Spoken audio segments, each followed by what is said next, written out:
क्या रामायण केवल एक पौराणिक कथा है या ये हमारी धरती पर घटी एक ऐतिहासिक घटना का प्रमाण है? ये प्रश्न सदियों से इतिहासकारों, पुरातत्वविदों और धार्मिक विद्वानों के बीच बहस का केंद्र रहा है। कई लोग इसे महाकाव्यात्मक साहित्य मानते हैं, लेकिन क्या इसके पीछे कुछ ऐतिहासिक सत्य भी छिपे हुए हैं? क्या हजारों साल पहले भगवान राम, रावण और सीता की महागाथा सच में घटित हुई थी, या ये महज कल्पना का अद्भुत नमूना है? रामायण सिर्फ धार्मिक महत्व नहीं रखती, बल्कि भारतीय इतिहास, दर्शन और सांस्कृतिक संरचना का भी अभिन्न हिस्सा है। आज हम आपको ले चलेंगे एक ऐसे सफर पर जहां हम खोलेंगे रामायण के उन 10 प्रमाणों की परतें। पहले भाग में हम चर्चा करेंगे 5 महत्वपूर्ण प्रमाणों की, और बाकी 5 प्रमाणों को हम अगले भाग में प्रस्तुत करेंगे। तो क्या आप तैयार हैं उस सत्य से सामना करने के लिए जो इतिहास के पन्नों में छिपा हुआ है? भारत में यह बहस हमेशा से रही है कि क्या रामायण में वर्णित स्थान और घटनाएं वास्तविक थीं। पुरातात्विक खोजें और धार्मिक स्थलों पर लोगों की मान्यता इस सवाल को और गहरा बना देती है। कई वैज्ञानिक और भौगोलिक अनुसंधान भी इस बात का अध्ययन कर चुके हैं कि रामायण की घटनाएं कितनी ऐतिहासिक हैं। राम सेतु, अशोक वाटिका, पंचवटी जैसे स्थान आज भी मौजूद हैं जो हमें उस युग की कहानियां सुनाते हैं। तो आइए हम इस सफर की शुरुआत करें और देखें कि रामायण के ये प्रमाण हमें किस दिशा में ले जाते हैं। राम सेतु हमारी यात्रा का पहला प्रमाण है। राम सेतु, जो तमिलनाडु के रामेश्वरम से श्रीलंका के मन्नार द्वीप तक फैला है। यह संरचना प्राचीन काल से ही एक रहस्य रही है। हिंदू ग्रंथों में इसे राम सेतु के नाम से जाना जाता है, जिसे भगवान राम और उनकी वानर सेना ने बनाया था ताकि वे लंका पहुंच सकें। लेकिन सवाल ये उठता है कि क्या ये पुल मानव निर्मित है या फिर ये प्रकृति की ही देन है? नासा की सैटेलाइट इमेजेस ने इस संरचना को विश्व के ध्यान में लाया, जिससे यह सिद्ध हुआ कि यह संरचना किसी प्राकृतिक घटना का परिणाम नहीं है। यह स्पष्ट रूप से एक पुल की तरह दिखता है जो समुद्र के अंदर फैला हुआ है। भूगर्भशास्त्रियों का मानना है कि यह पुल 7000 साल पुराना हो सकता है।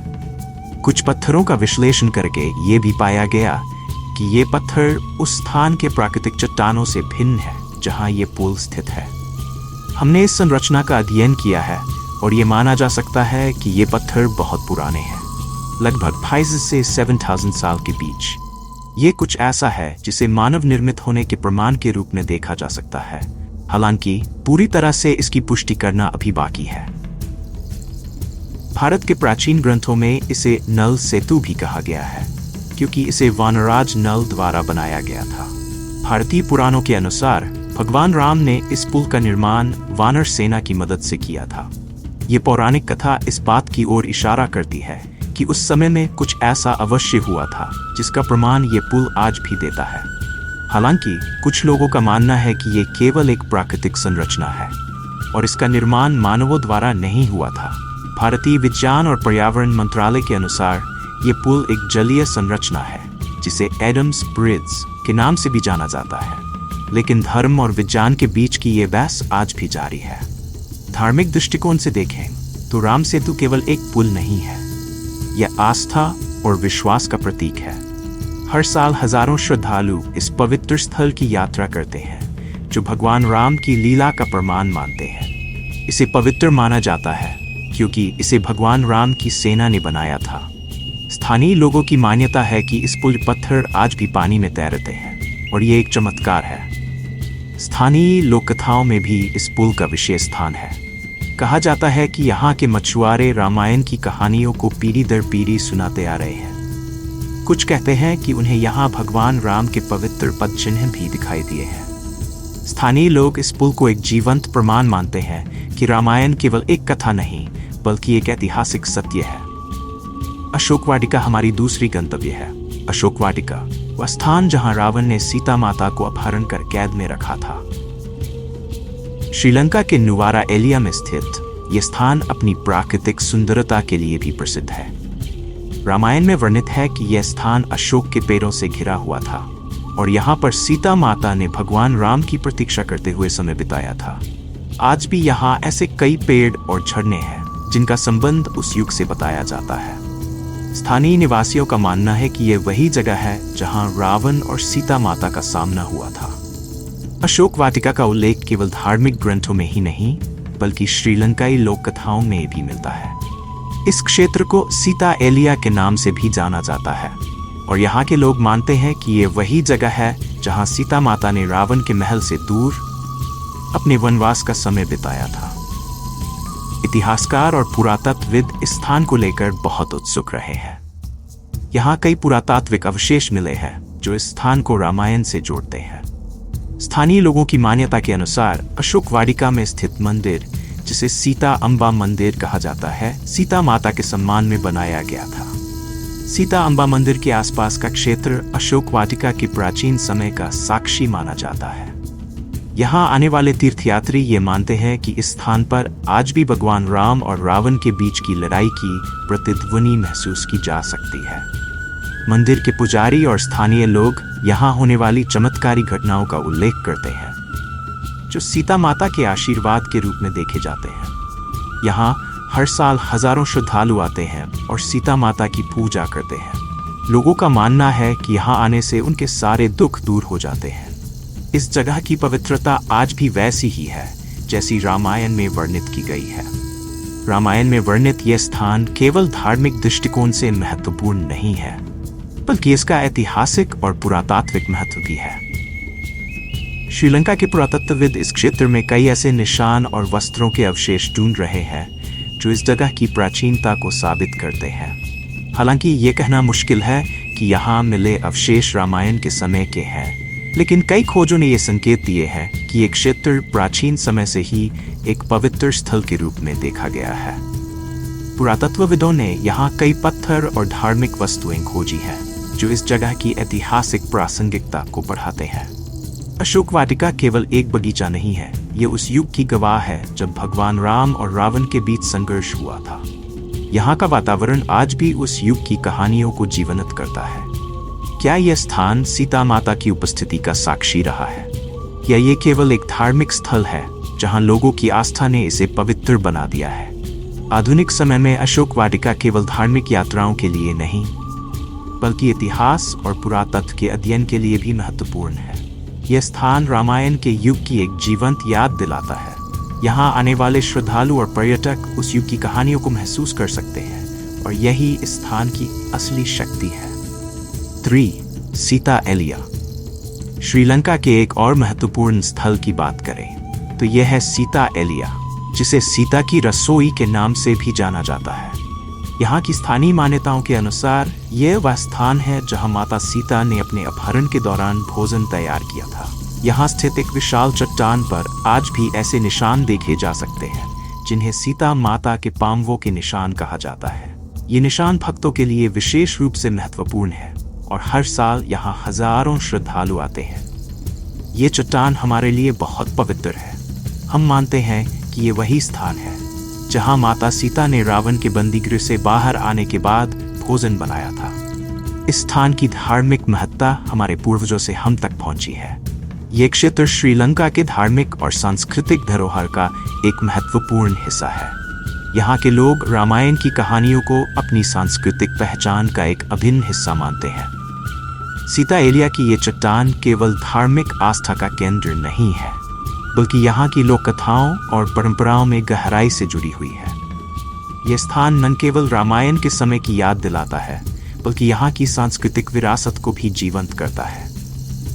यहाँ आने वाले लोग इस चट्टान को एक चमत्कारी स्थल के रूप में देखते हैं और ऐसा माना जाता है कि इस चट्टान के पास प्रार्थना करने से उनकी सभी मनोकामनाएं पूरी होती है। सीता एलिया की चट्टानों का भूगर्भ भी अध्ययन किया गया है और ये पता चला है कि ये चट्टानें लाखों साल पुरानी है।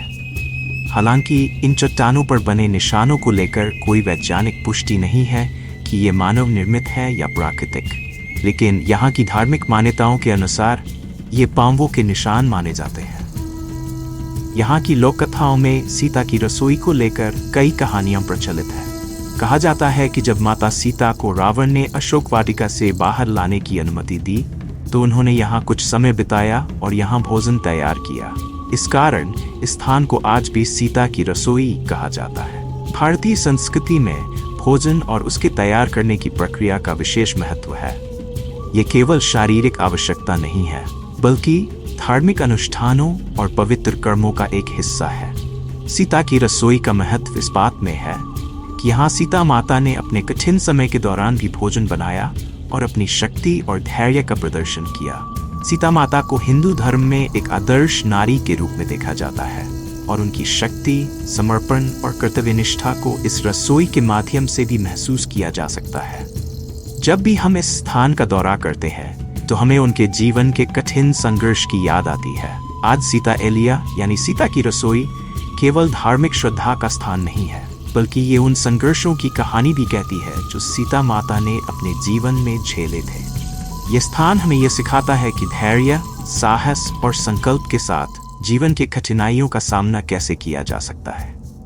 पंचवटी हमारी अगली यात्रा हमें ले जाती है। पंचवटी नासिक में स्थित वह स्थान जहां भगवान राम, माता सीता और लक्ष्मण ने अपने वनवास का महत्वपूर्ण हिस्सा बिताया था। यह स्थान धार्मिक और सांस्कृतिक दृष्टिकोण से अत्यधिक महत्वपूर्ण है और इसे रामायण के प्रमुख स्थलों में से एक माना जाता है। पंचवटी का नाम 5 वट वृक्षों से लिया गया है, जिनके नीचे राम, सीता और लक्ष्मण ने अपने वनवास का समय बिताया था। यह क्षेत्र आज भी उन प्राचीन वृक्षों का साक्षी है जो उस समय के रहस्यों को अपने भीतर समेटे हुए हैं। यहाँ स्थित सीता गुफा विशेष रूप से महत्वपूर्ण है, जो माना जाता है कि माता सीता ने यहीं पर निवास किया था। ये गुफा प्रकृति की गोद में बसी हुई है और यहाँ की शांति आपको एक अद्वितीय अनुभव प्रदान करती है। पंचवटी न केवल रामायण के लिए महत्वपूर्ण है, बल्कि ये क्षेत्र भगवान राम के जीवन के कई अन्य पहलुओं से भी जुड़ा हुआ है। यहाँ के मंदिर और पुरातात्विक अवशेष इस बात के प्रमाण हैं कि यह स्थान अतीत में कितना महत्वपूर्ण रहा होगा। पंचवटी में खंडोबा मंदिर भी है, जो स्थानीय भक्तों के लिए विशेष आस्था का केंद्र है। ये मंदिर हिंदू धर्म के एक प्रमुख देवता को समर्पित है और यहाँ भक्तों की भीड़ हमेशा लगी रहती है। पंचवटी का यह स्थान भक्तों के लिए आस्था का स्रोत है। यहाँ आने वाले लोग अपनी समस्याओं का समाधान और आशीर्वाद प्राप्त करने के लिए प्रार्थना करते हैं। माता सीता के सम्मान में लोग यहाँ विशेष पूजा अर्चना करते हैं। यहाँ का राम कुंड भी अत्यंत पवित्र है, जहाँ भगवान राम ने स्नान किया था। ये कुंड आज भी श्रद्धालुओं के लिए एक महत्वपूर्ण स्थान है। यहाँ स्नान करने से पापों का क्षय और पुण्य की प्राप्ति होती है। यहाँ आकर हमें एक अद्भुत अनुभव होता है। जब हम राम कुंड में स्नान करते हैं तो हमें लगता है जैसे हम भगवान राम के साथ जुड़े हुए हैं। ये एक अद्भुत आध्यात्मिक अनुभव है। पंचवटी का ये स्थान गोदावरी नदी के किनारे स्थित है, जो इसे और भी पवित्र बनाती है।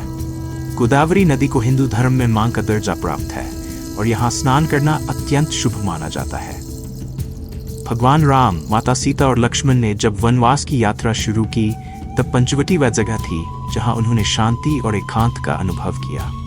यहाँ के वातावरण ने उन्हें संघर्ष और चुनौती से भरे जीवन के लिए मानसिक मजबूती प्रदान की। पंचवटी में कई त्योहारों का आयोजन किया जाता है, जो इस स्थान के धार्मिक महत्व को दर्शाते हैं। रामनवमी का पर्व यहाँ धूमधाम से मनाया जाता है, जिसमें श्रद्धालु भक्ति भाव से भाग लेते हैं। रामनवमी पर यहाँ की रौनक अद्भुत होती है। हम सभी मिलकर भक्ति गीत गाते हैं और भगवान राम की जयंती का जश्न मनाते हैं। ये एक अनोखा अनुभव है। पंचवटी न केवल धार्मिक स्थान है, बल्कि ये एक पर्यटक स्थल भी है। यहाँ आने वाले लोग प्राकृतिक सौंदर्य का आनंद लेते हैं, पिकनिक मनाते हैं और स्थानीय व्यंजनों का स्वाद लेते हैं। पंचवटी की यात्रा हमें उस समय की याद दिलाती है जब भगवान राम ने अपनी पत्नी सीता और भाई लक्ष्मण के साथ यहाँ समय बिताया।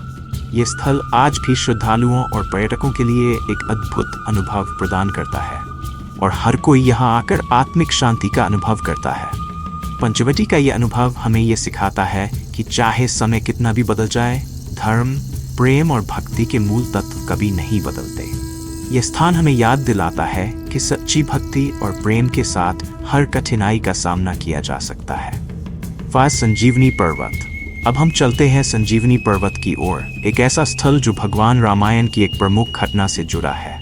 ये पर्वत न केवल धार्मिक महत्व रखता है, बल्कि ये अपने रहस्यमय गुणों के लिए भी प्रसिद्ध है। संजीवनी पर्वत का उल्लेख उस समय होता है जब लक्ष्मण जी युद्ध के दौरान घायल हो गए थे।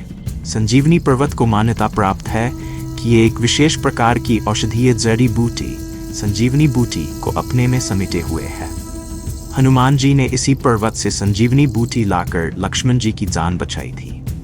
ये कथा रामायण का एक महत्वपूर्ण हिस्सा है जो हमें जीवन और मृत्यु के बीच के संघर्ष को दर्शाती है। विशेषज्ञों का मानना है कि इस पर्वत पर आज भी कई दुर्लभ औषधीय जड़ी बूटियां पाई जाती है जिनका उपयोग आयुर्वेदिक चिकित्सा में किया जाता है। इस क्षेत्र की जैव विविधता इसे एक अद्वितीय स्थान बनाती है।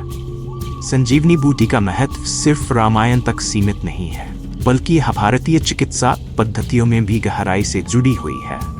आज भी लोग यहाँ की जड़ी बूटियों का इस्तेमाल अपनी स्वास्थ्य समस्याओं के लिए करते हैं। हिमालय के स्थानीय निवासी भी इस पर्वत को पवित्र मानते हैं। यहाँ के लोग मानते हैं कि इस पर्वत पर निवास करने वाली जड़ी बूटियाँ ही उनके जीवन का आधार है। वे प्राकृतिक चिकित्सा पद्धतियों का पालन करते हैं और यहाँ की जड़ी बूटियों का उपयोग अपने स्वास्थ्य के लिए करते हैं।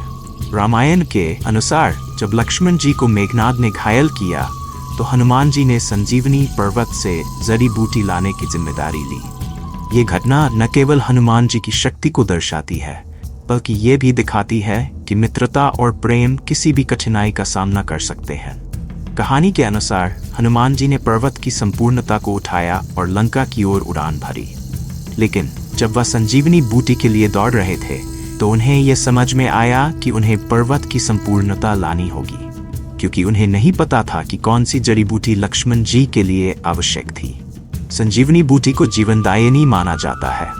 इसका उल्लेख कई प्राचीन ग्रंथों में मिलता है और यह उस समय की प्रगति और विज्ञान का प्रतीक है। ये जड़ी बूटी कई रोगों को ठीक करने की क्षमता रखती है और इसके उपयोग से चिकित्सा विज्ञान को नया आयाम मिलता है। आज आयुर्वेद में संजीवनी बूटी की भूमिका को समझा जा रहा है। वैज्ञानिक अनुसंधान में इस जड़ी बूटी की उपयोगिता को स्पष्ट किया गया है और ये पता चला है कि इसमें रोगानुरोधी, एंटीऑक्सीडेंट और एंटी इन्फ्लेमेटरी गुण होते हैं। हमारे पूर्वजों ने सदियों से इन जड़ी बूटियों का उपयोग किया है। हमें विश्वास है कि संजीवनी जैसी जड़ी बूटियां न केवल शारीरिक स्वास्थ्य बल्कि मानसिक स्वास्थ्य के लिए भी महत्वपूर्ण है। हर साल संजीवनी पर्वत के आसपास कई त्योहारों का आयोजन किया जाता है। लोग इन औषधीय जड़ी बूटियों के लिए पूजा करते हैं और उनके स्वास्थ्य लाभों के लिए आभार प्रकट करते हैं। यह पर्वत न केवल धार्मिक रूप से महत्वपूर्ण है, बल्कि यह हमारे पर्यावरण और पारिस्थितिकी का एक अभिन्न हिस्सा भी है। संजीवनी पर्वत की यात्रा एक आध्यात्मिक अनुभव होती है। यहाँ की प्राकृतिक सुंदरता और शांति आपको एक नई ऊर्जा से भर देती है। ये पर्वत हमें याद दिलाता है कि हमारे पास जो कुछ भी है वह प्रकृति द्वारा दिया गया है और हमें इसे संरक्षित करना चाहिए। संजीवनी पर्वत की कहानी हमें यह सिखाती है कि असंभव को संभव बनाने की क्षमता हमारे भीतर होती है। बस हमें अपने भीतर के विश्वास को जगाना होता है। ये पर्वत न केवल एक भौगोलिक स्थल है, बल्कि ये जीवन, प्रेम और मित्रता की एक अद्वितीय प्रतीक है। तो दोस्तों, ये थे रामायण के 22 अद्भुत प्रमाण जो आज भी हमें उस युग की याद दिलाते हैं। ये सिर्फ धार्मिक आस्था नहीं, बल्कि कई वैज्ञानिक और पुरातात्विक खोजों से जुड़े हुए हैं। लेकिन ये तो बस शुरुआत है। बाकी के 22 प्रमाण जो और भी चौंकाने वाले हैं, हम आपको इस श्रृंखला के अगले भाग में दिखाएंगे। कल के वीडियो में हम इन अद्वितीय स्थलों की और भी गहराई से खोज करेंगे, तो हमारे साथ बने रहें। अगर आपको ये वीडियो पसंद आया हो तो इसे लाइक और शेयर करें और हमारे चैनल को सब्सक्राइब करना भूलें ताकि आप अगले भाग को मिस न करें। धन्यवाद।